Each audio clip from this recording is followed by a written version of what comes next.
Hi everyone, welcome back to my mini blog. তো এইটার দিনটা ছিল হচ্ছে চতুর্থী, তাই চতুর্থী থেকেই বেরিয়ে পড়েছিলাম ঠাকুর দেখা। কারণ বৃষ্টি যা পড়ছে, ওয়েদারের ঠিক নেই, তাই জন্য ভাবলাম যে চতুর্থী থেকেই শুরু করে দিই। তো এখানে হাঁটতে হাঁটতে চলে গেলাম হচ্ছে কবিরাজ বাগান। তো সেখানে দেখি যে এখনও প্যান্ডেলটাই খোলেনি, তো সেটা যাওয়াটা বৃথা হলো। তারপর এখানে সামনে আরেকটা প্যান্ডেল ছিল, যেটা প্যান্ডেলটা খুবই সুন্দর করেছিল, আর প্যান্ডেলের থেকেও বড় কথা ঠাকুরটাও খুবই সুন্দর ছিল।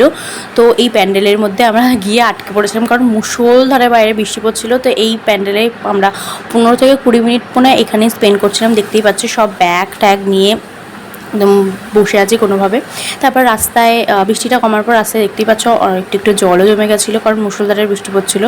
আর ছাতা নিয়ে বেরিয়ে পড়েছিলাম। তারপর নেক্সট আরেকটা প্যান্ডেলে, তো সেখানেও গিয়েও দেখলাম যে বেশ সুন্দর ওরা প্যান্ডেলটা করেছে, থিমটাও খুব সুন্দর ছিল। আর তার উপরে দেখতেই পাচ্ছ যেহেতু প্রচুর বৃষ্টি পড়েছে, মণ্ডপ তো পুরোই একদম ভিজে চপচপে। আর এখানে তোমাদের সাথে আমি শেয়ার করে দিলাম আমি কি আউটফিট পরেছিলাম।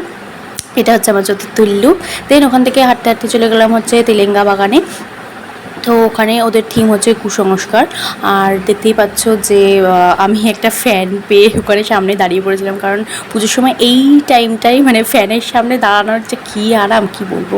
তারপর ওখান থেকে চলে গেলাম আরেকটা প্যান্ডেলে। সেখান থেকে আমরা গিয়ে ঠাকুর দেখলাম। দেখার পরে সামনে আরও বেশ প্যান্ডেল ছিল, সেগুলো দেখলাম, ঠাকুরগুলোও দেখলাম। আর আমি না তোমাদেরকে পার্টিকুলারলি প্রত্যেকটা প্যান্ডেলের নাম বলতে পারছি না, কারণ এখন আমার মনে নেই। তখন যখন দেখছিলাম তখনই শুনেছিলাম, তো জাস্ট তখনই মনে ছিল। দেন পুজোর সময় সবথেকে বেস্ট পার্ট লাগে হচ্ছে অনেক মণ্ডপের সামনেই মেলা বসে, আর মেলা জিনিসটা তো আমার পার্সোনালি খুবই ভালো লাগে। তো মেলা দেখতে দেখতে চলে গেলাম আরেকটা প্যান্ডেলে। আর গিয়েই ওখানে আমরা ঠাকুর দেখে এরপর আমরা খেতে বসে পড়েছিলাম, কারণ আমি লাঞ্চ করে একদমই বেরোইনি। আর এটা লাঞ্চ ঠিক বলবো না, মানে আর কি বিকালবেলার খাবারই বলতে পারো। তো এখানে আমি চিকেন নুডলস নিয়েছিলাম। তো ওখানে খাওয়া দাওয়া করার পর আমরা চলে গেলাম হচ্ছে হাতিবাগানে, কারণ হাতিবাগানের ঠাকুরগুলো বেশ বড় করে আর বেশ সুন্দরও হয়। তো ওখান থেকে চলে গেলাম। তারপরে হাতিবাগানের ঠাকুরগুলো দেখার পরপর হাতিবাগানের ঠাকুরগুলো দেখছিলাম। আর যত রাত বাড়ছে তত দেখতেই পাচ্ছ লাইটিংগুলো আমরা খুব ভালো করেও বুঝতে পারছিলাম, আর সাথে ভিড়টাও বাড়ছিল। আর চতুর্থীর দিনকে এত ভিড় ছিল যে কি বলবো, লিটারালি লাইন দিয়ে আমাদের ঠাকুর দেখতে হচ্ছে। তারপর ওখান থেকে ঠাকুর দেখার পর, হাতিবাগানের ঠাকুর দেখার পর আমরা চলে গেলাম হচ্ছে শোভাবাজারের দিকটায়।